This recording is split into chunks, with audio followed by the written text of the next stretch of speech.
स्वागत है आप लोग का परीक्षावाड़ी चैनल पे। आज हम लोग बजट के बारे में पढ़ेंगे।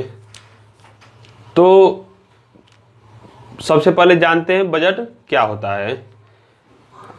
एक उदाहरण द्वारा इसको समझते हैं। सर्वप्रथम हम लोग क्या होता है कि जब आप लोग कहीं घर से निकलते हैं बाहर पढ़ाई करने के लिए, या कहीं जाना है सिनेमा हॉल में कोई पार्टी वगैरह करने के लिए, तो वहाँ पे जाने से पहले आप लोग दोनों ही परिस्थिति में खर्चों का अनुमान करते हैं कि कितना खर्चा होगा। वहां पे पार्टी में गए तो सिनेमा में कितना खर्चा होगा एक अनुमानित करेंगे, फिर कुछ खाएंगे पिएंगे उसमें कितना खर्चा होगा, या वहां से घर से निकलते हैं पढ़ने के लिए तो वहां पे ये देखेंगे कि कितना खर्चा पढ़ाई पे हुआ, कितना खर्चा खाना पीना पे होगा। ये सब आप एक अनुमान करते हैं और उस अनुमान को मांग करते हैं। किससे? घर वालों से मांग करते हैं, या अपने कुछ आय के स्रोत से, जहां से आपका आय का स्रोत रहता है। तो उसी परिस्थिति को कहा जाएगा कि आपका बजट इतना रहेगा। ठीक, मतलब कि जितना भी आपकी आय और प्राप्तियां हैं और अनुमानित व्यय हैं, उन दोनों को मिलाएंगे तो एक बजट की संकल्पना पूरी होती है। इसको और अच्छे से हम लोग अभी समझा जाएगा। तो उसी प्रकार से हमारे देश में संसदीय व्यवस्था में भी जो भारत सरकार है हम लोग की, वो भी एक बजट पेश करती है। किसको पेश करती है? लोकसभा में पेश करती है और उससे अनुदान मांगती है कि इतना खर्च होने वाला है। तो इसी के बारे में आज हम लोग पढ़ा जाएगा।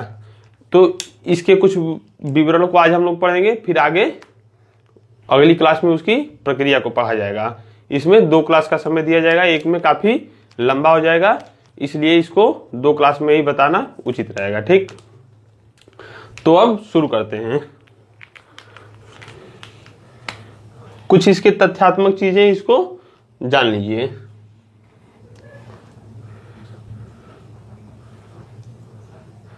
बजट का क्या है? बजट जो है सबसे पहले ये फ्रेंच भाषा से लिया गया है। कहां से लिया गया है? फ्रेंच भाषा का एक लातिन शब्द है बुल्गा। तो बुल्गा नहीं, बुल्गा, इसे बुल्गा से लिया गया है। बुल्गा का क्या अर्थ होता है कि चमड़े का थैला। क्या होता है?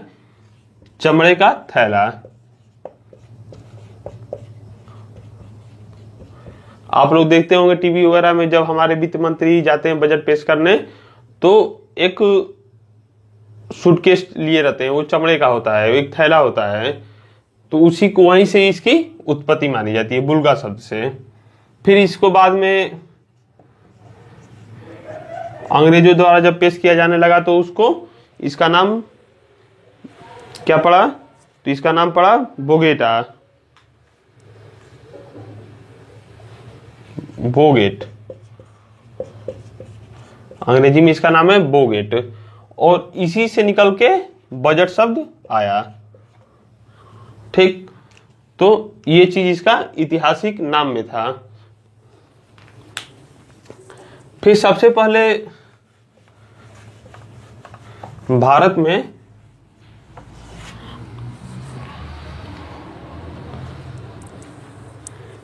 बजट को 1860 में पेश किया गया था। कब पेश किया गया था? 1860 में। ये पेश किया गया था ब्रिटिश सरकार के वित्त मंत्री द्वारा, लेकिन वो बजट जो था वो भारत के लिए भी था, क्योंकि उस समय औपनिवेशिक काल चल रहा था और भारत की जो रूलिंग हो रही थी वो ब्रिटेन से हो रही थी। जो आय का स्रोत था, कर वगैरह लिया जा रहा था, वो सब जा रहा था कहाँ? ब्रिटेन में जा रहा था। फिर कुछ सरकार यहाँ पे खर्चा भी करती थी। तो जिस प्रकार से यहाँ पे भारत सरकार है, उस समय ब्रिटिश सरकार के अधीन सारे कार्य हुआ करते थे, विधायी से लेके कार्यपालिका तक सभी कार्य। तो प्रथम बार 1860 को ये बजट पेश किया था। उसके बाद क्या हुआ कि ये बजट चलने लगा। बजट चलते चलते फिर आगे तक पहुंचा। फिर 1920-21 में एक कमेटी बनी, एकवर्थ कमेटी। उसी की सिफारिश पे रेल बजट को अलग कर दिया गया, क्योंकि रेलवे का स्थान भी काफी उस समय महत्वपूर्ण हुआ करता था। तो उसी समय रेलवे को अलग कर दिया गया, रेल का बजट अलग बनने लगा 1921 में। और प्रथम रेलवे बजट अलग से कब पेश हुआ, वो 1924 में। ये किस कमेटी की सिफारिश पर, तो एक वर्थ कमेटी की सिफारिश पे।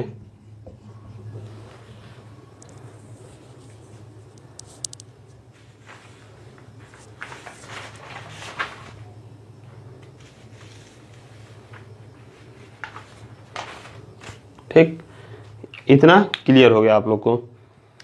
फिर आगे क्या हुआ कि यही प्रक्रिया आजादी तक चलता रहा। 26 नवंबर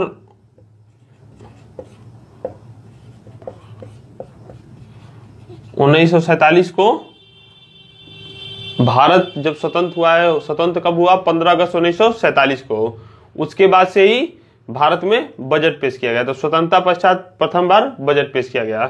किसके द्वारा पेश किया गया, तो आर.के. खड़मुखम चेट्टी द्वारा।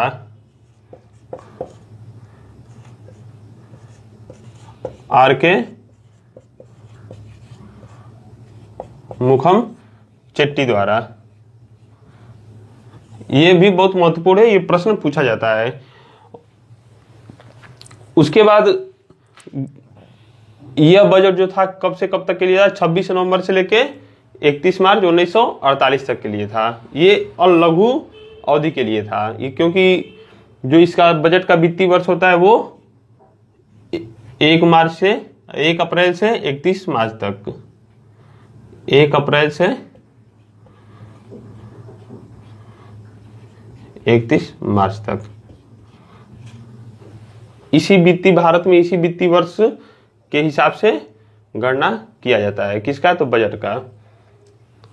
फिर देश आजाद हुआ, उसके बाद देश गणतंत्र हुआ, यानी भारत का संविधान लागू हुआ। कब लागू हुआ, 1950 में, 26 जनवरी 1950 को लागू हुआ।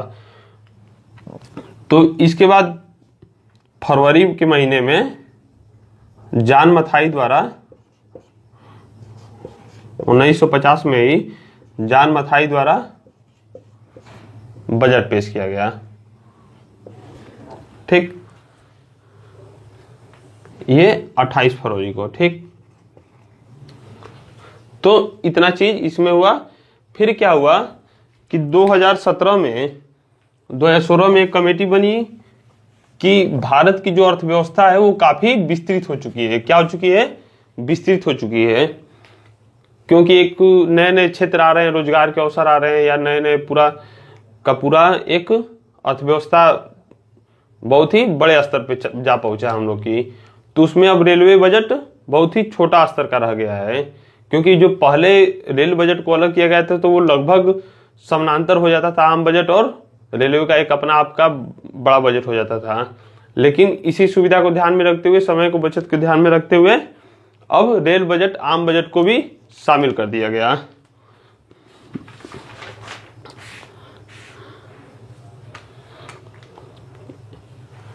तो 1924 से लेके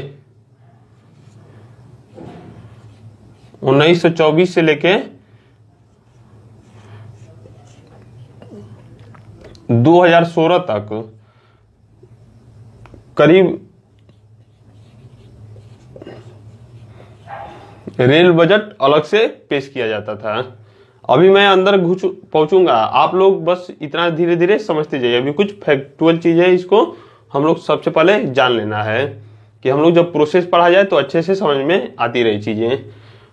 तो 1924 में रेल बजट अलग पेश किया गया पहली बार, और 2016 में आखिरी बार इसको पेश किया गया। 2017 से हमारे जो वित्त मंत्री थे, अब तो उनका देहावसान हो गया, और जेटली जी, उन्होंने दोनों बजट को एक साथ पेश किया था। ठीक,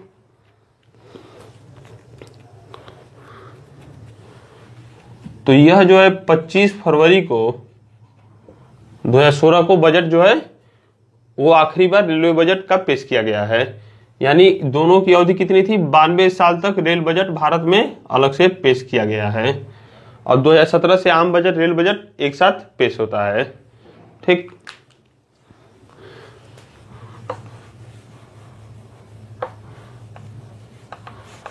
कुछ तथ्यात्मक चीज और जान लेते हैं।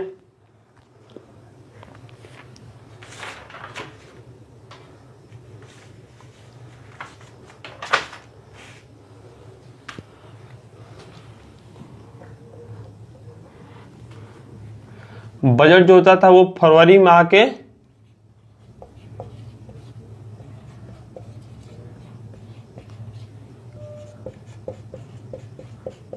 आखिरी कार्य दिवस को पेश होता था। प्राचीन परंपरा थी, परंपरागत रूप से चला आ रहा था कि बजट जो है वो फरवरी माह के आखिरी कार्य दिवस के दिन पेश होता है। लेकिन 2017 में से यह फरवरी माह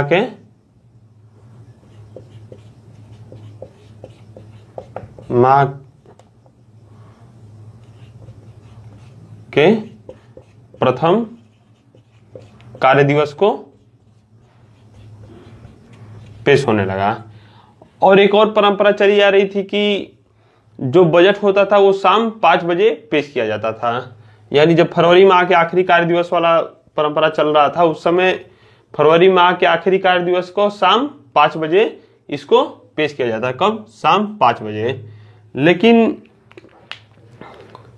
यह परंपरा कब तक चली है?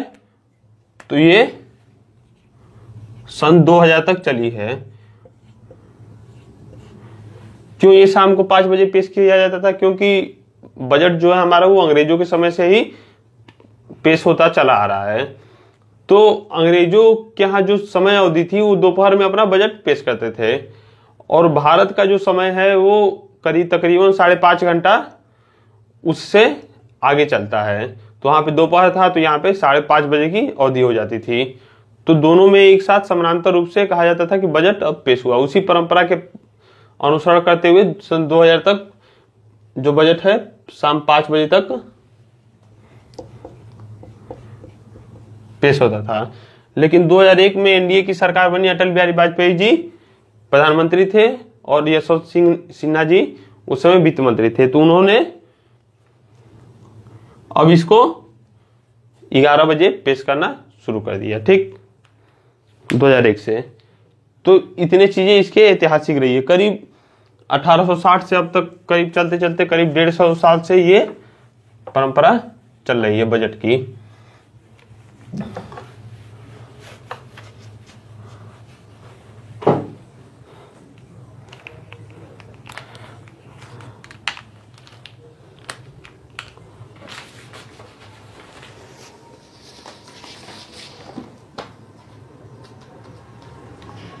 अब देखिए,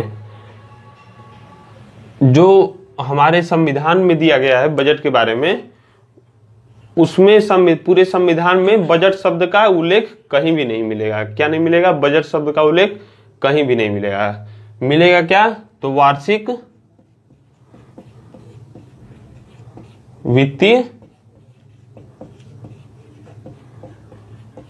विवरण। वार्षिक वित्तीय विवरण का अनुच्छेद कौन सा है? तो अनुच्छेद 112। इसको गांठ बांध के याद कर लेना है। कौन सा आर्टिकल? आर्टिकल 112। आर्टिकल 112 में बताया गया है कि किस प्रकार का वित्तीय विवरण पेश किया जाएगा। तो इसके प्रावधानों को हम लोग देखते हैं।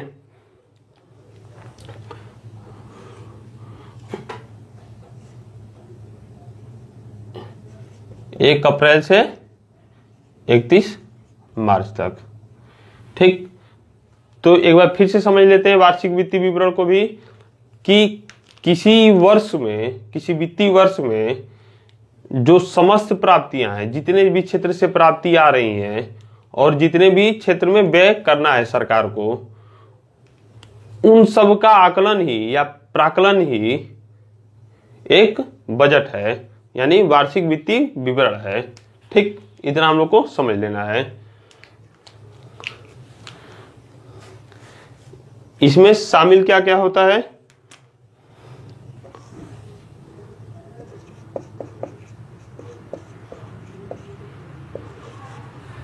तो इसको देख लेते हैं। पहला है राजस्व एवं बजट में क्या क्या शामिल होता है, तो राजस्व एवं पूंजी प्राप्तियां,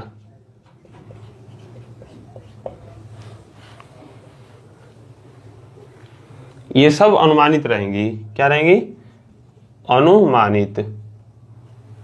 बजट का शब्द ही हो गया कि वार्षिक वित्तीय विवरण का अर्थ ही हो गया कि अनुमान से जो पिछले वर्ष जितना खर्च, अनुमान कैसे लगेगा कि पिछले वर्ष कुछ दृष्टिकोण देखा जाएगा कि इस मद पे किस प्रकार से खर्चा किया गया, तो कितना लागत लगा हमारा, तो उसी प्रकार से आगे का भी अनुमान करता है आदमी। कोई भी अनुमान करेगा तो वो पिछले इतिहास को ध्यान में रखते हुए ही आगे की अनुमान किया जाता है। दूसरा इसका है कि जो राजस्व है हमारा, सबसे पहले तो इसका अनुमान करेंगे राजस्व और पूंजी प्राप्तियों का, फिर और नहीं होगा तो फिर इसमें राजस्व बढ़ाने के उत्पाद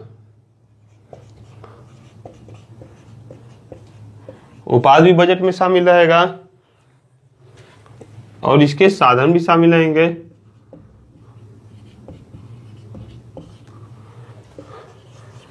तीसरा इसका है कि जो भी खर्च होने वाले हैं उसका अनुमान, क्या? खर्च का अनुमान।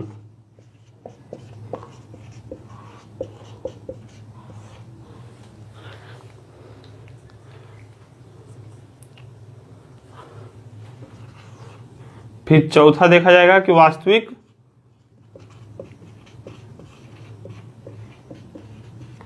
खर्च या वास्तविक प्राप्तियां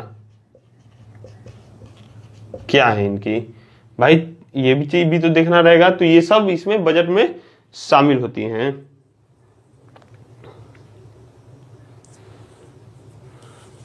पेज का पांचवा है कि आने वाले साल में,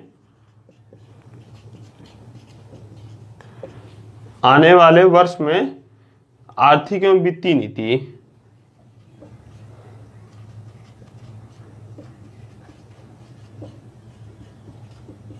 आर्थिक एवं वित्तीय नीति जो कर व्यवस्था और खर्च की योजना को संतुलित कर सके। ठीक, तो इस प्रकार से चीजें इसमें दिया गया। बजट में इतने मदें शामिल होती हैं। ठीक, तो इतना हम लोग को समझ लेना है। इतना हम लोग समझ लें कि अब रेलवे बजट सब समाप्त कर दिया गया। अब एक ही बजट भारत में पेश होता है।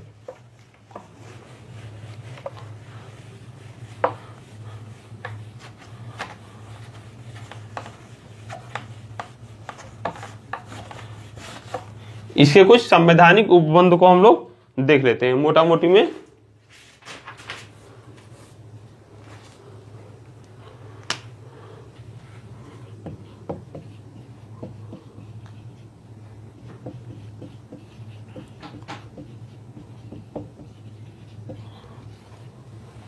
संवैधानिक उपबंध क्या क्या है, तो संवैधानिक उपबंध में है कि राष्ट्रपति इसे हर वर्ष दोनों सदनों में पेश करवाएगा। क्या करवाएगा?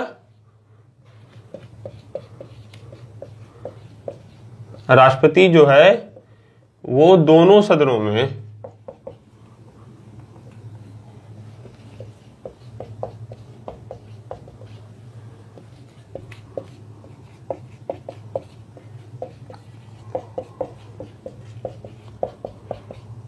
ठीक। फिर दूसरा है कि कोई भी अनुदान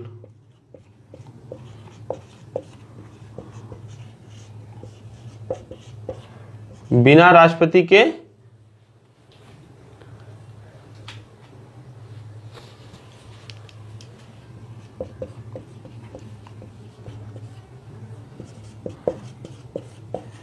सिफारिश के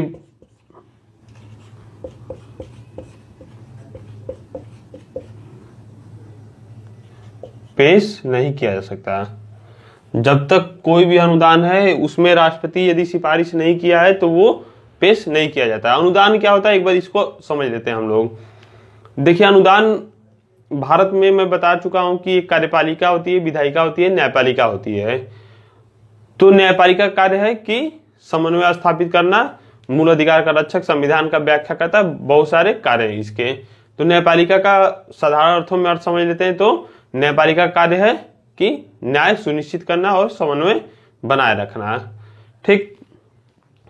लेकिन विधायिका कार्यपालिका जो है वो शासन को संचालित करती हैं। विधायिका है जो लॉ बनाती है और उसके सदस्य जो है वो सीधे जनता द्वारा चुन के उसमें बैठते हैं। और कार्यपालिका है कि विधायिका से ही निकल के कार्यपालिका के सदस्य उसमें कार्य करते हैं। बिना विधायिका वाले सदस्य भी हैं, जैसे राष्ट्रपति हो गए तो वो कार्यपालिका भी हैं। तो उसमें क्या होता है कि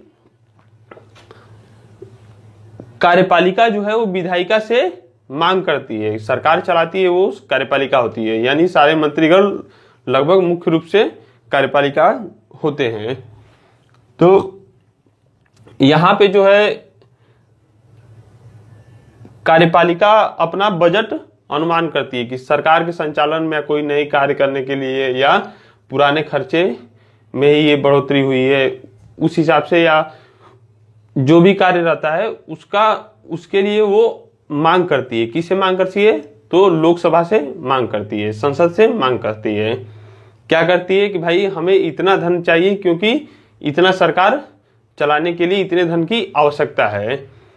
और उसमें वोटिंग होता है और वोटिंग होगा, चर्चा होगा, फिर उसके बाद उसको पास किया जाता है। तो प्रक्रिया को हम लोग आगे पढ़ना है। अभी हम लोग केवल इतना जानना है कि अनुदान जो है वो मांग करती है। किससे मांग करती है? लोकसभा से। तो वही अनुदान होता है कि हमें इतना धन दीजिए, ठीक।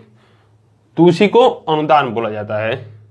तो कोई भी मांग जो होगा या अनुदान का मांग वो राष्ट्रपति के सिफारिश से ही आएगा, ठीक। तो इतना हम लोग समझ गए। फिर आगे कि कोई भी विधि निर्माण जो होगा, कोई भी कर से रिलेटेड जो विधि निर्माण होगा वो राष्ट्रपति की संस्तुति के बिना नहीं आएगा, ठीक। तो ये सब चीजें आगे मिलती रहेंगी। अभी हम लोग को केवल इतना ही समझना है कि दोनों सदनों में कौन पेश करवाएगा बजट को? तो राष्ट्रपति करवाता है। फिर दूसरी चीज है क्या कि कोई भी अनुदान इसके बिना, सिफारिश के बिना नहीं मांगा जा सकता। इतना हम लोग समझ लिए।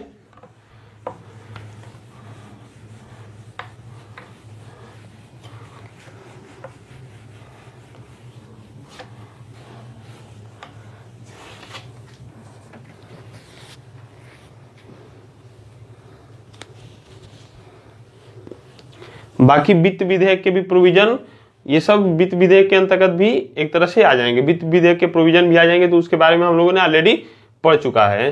तो ये सब संवैधानिक उपबंध के अंतर्गत ही आते हैं, क्योंकि सारे आर्टिकल आप लोग देखेंगे संविधान में तो सब अगल बगल हैं। 109 से धन विधेयक की प्रक्रिया शुरू होती है और 118 तक वित्त विधेयक की जो प्रक्रिया है वो चलती रहती है। तो ये सब प्रोविजन इसमें चलता रहता है।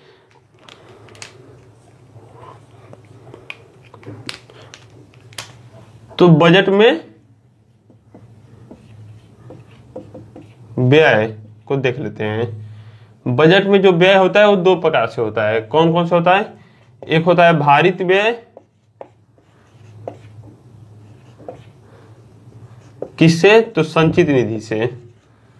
भाई जो संचित निधि को जो रेगुलेट करता है वो कौन होता है? संसद होती है। संसद के अंतर्गत संचित निधि आता है, ठीक। उसी के अंडर में रहता है और वहीं से मांग किया जाता है। तो संचित निधि, भारित व्यय और संचित निधि से व्यय।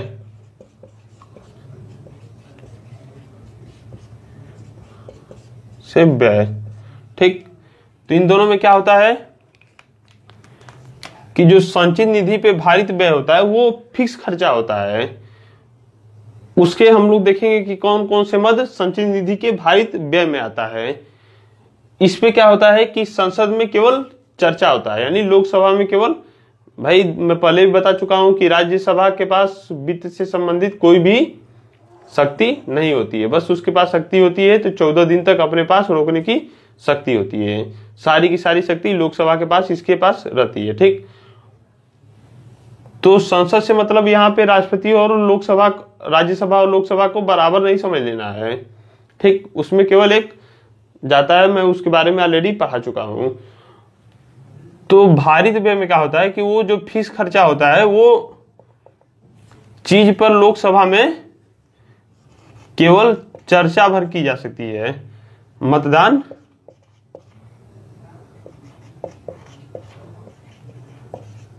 नहीं किया जाता। और संचित निधि से व्यय क्या होता है, तो संचित निधि से व्यय मतलब कि उसमें चर्चा और मतदान दोनों होगा, इसमें उसकी परमिशन से ही वो धन की निकासी किया जाएगा।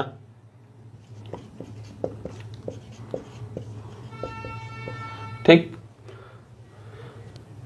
चर्चा होगा, इसी में बजट में कुछ विरोध भी होता है तो चर्चा के दौरान होता है।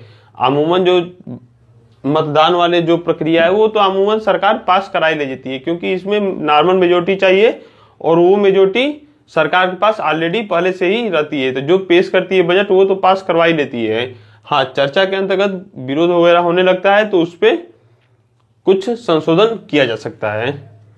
तो ये तो हम लोग प्रोसीजर में पढ़ा जाएगा, अभी हम लोग इसके परिचय को पढ़ रहे हैं। तो हम लोग देख लेते हैं कि भारित व्यय में क्या क्या मदें शामिल होती हैं।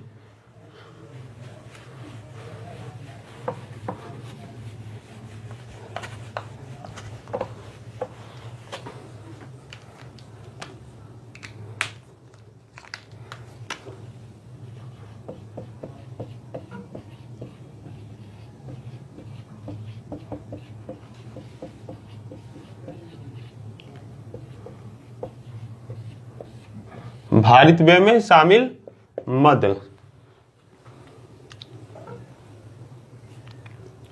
तो पहला क्या शामिल होता है, तो इसमें जो पहला शामिल है वो क्या है, राष्ट्रपति जो होता है उसके वेतन भत्ते उपलब्धि जितने भी परिलब्धियां पाता है, आवास पाता है, अनुलाभ पाता है, जो भी है सारी चीजें वो संचित निधि पे भारित होता है। ठीक, और उसके कार्यालय का भी व्यय, राष्ट्रपति के सारे खर्च यहीं से भारित होता है। ठीक, दूसरा है उपराष्ट्रपति, लोकसभा अध्यक्ष, राज्यसभा के उपसभापति, लोकसभा के उपाध्यक्ष आदि के वेतन यहीं से दिया जाता है। किसका किसका, तो राज्यसभा के सभापति या उपराष्ट्रपति भी उसको कह सकते हैं। ठीक, तो उपराष्ट्रपति, लोकसभा स्पीकर, लोकसभा उपाध्यक्ष और राज्यसभा का उपसभापति, इन सब का वेतन भत्ता भी संचित निधि पे भारित होता है। यानी इस पे केवल चर्चा हो सकती है, मतदान नहीं होता, इनका फीस खर्चा है, इतने महीने इनको देना है, वो दिया जाता है।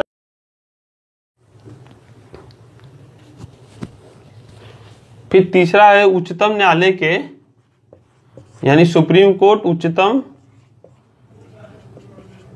न्यायालय और उच्च न्यायालय, सुप्रीम कोर्ट और हाई कोर्ट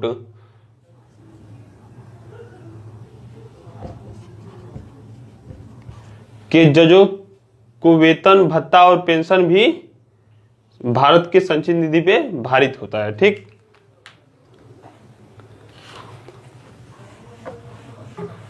ये सब हम लोग अलग अलग से भी पढ़ते हैं, तो इसमें पढ़ते हैं कि कहां से ये भारित होता है, तो भारित का अर्थ यही है। फिर महालय का परीक्षक हो गया,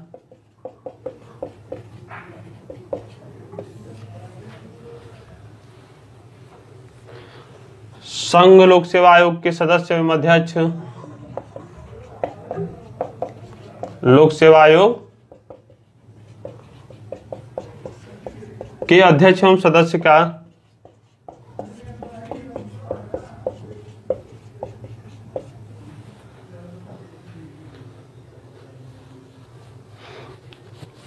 फिर इन सब के जो अधीन कार्य करने वाले अधिकारीगण हैं उन सब का भी वेतन भत्ता इसी से भारित होता है।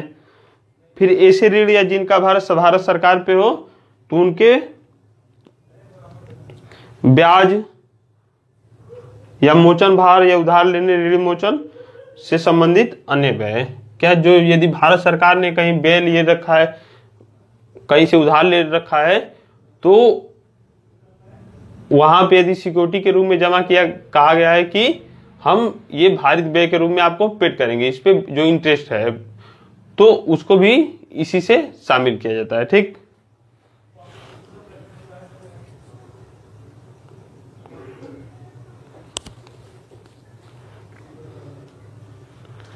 फिर कोई न्यायालय या ट्रिब्यूनल है यानी अधिकरण, तो उसके डिग्री या आदेश के द्वारा यदि कोई ऐसा धन की आवश्यकता है जहां खर्च करना है, तो वो भी संचित निधि पे क्या होगा, भारित होगा। ठीक, तो इतनी चीजें हैं, या संसद द्वारा विहित कोई अन्य व्यय। सबसे आखिरी है कौन सा महत्वपूर्ण, तो संसद द्वारा विहित अन्य व्यय। जो संसद है इन सब के अलावा भी किसी अन्य व्यय को भी इसमें शामिल कर सकती है, इसमें अन्य जोड़ सकती है, ये इतने तक ही सीमित नहीं रहेगा। ठीक, तो इतनी चीजें संसद के संचित निधि पे भारित होती हैं। बाकी जो बची हुई खर्चे हैं, जैसे रोड बनवाना है, ये सब जो कृषि के क्षेत्र में लगाना है, स्वास्थ्य के क्षेत्र में लगाना है, सड़क के परिवहन के क्षेत्र में लगाना है, परिवहन में भी वायु में लगाना है, अब रेल बजट भी एक ही हो गया, रेल के क्षेत्र में लगाना है, कहाँ कहाँ किस मद पे कैसे कैसे खर्चा करना है, ये सब चीजें वो चर्चा एवं मतदान के द्वारा किया जाता है। ये सब बजट उसका उस प्रकार से पास किया जाता है। तो आज हम लोग केवल इतना ही रहने देंगे, कल हम लोग जो उसकी प्रक्रिया है और इसके बचे हुए कुछ शब्द के बारे में पढ़ा जाएगा, जैसे विनियोग विधेयक हो गया, लेखानुदान, प्रत्यानुदान, ये सब हम लोग आगे पढ़ा जाएगा। एक क्लास में पढ़ेंगे तो इरिटेशन हो सकता है आप लोगों को, तो इस वजह से इसको 2 क्लास में ही डिवाइड करना उचित रहेगा। ठीक, तो आज इतना ही, ध्यान लगा के समझिएगा, नहीं तो दिमाग से ये चीजें उतर जाएंगी। और एक चीज आप लोग को बता देता हूं कि जो बजट होता है उसको हिंदी भाषा में 1955-56 से हिंदी भाषा में भी इसको प्रकाशित किया जाने लगा, नहीं तो ये केवल अंग्रेजी में ही बजट आता था। ठीक, और जब बजट पेश होता था तो पूरा अधिकारी कर इसी गोपनीयता को बरकरार रखते हैं और कई दिनों तक घर से बाहर रख के जो वित्त मंत्रालय में ठहरते हैं और वहीं पे अपना सारा कर इसको तैयार करवाते हैं। ठीक, तो ये सब चीजें बहुत प्रक्रियागत रूप से पास की जाती हैं। ठीक, तो कल इसके प्रक्रिया के बारे में हम लोग पढ़ेंगे। ठीक, आज इतना ही, धन्यवाद।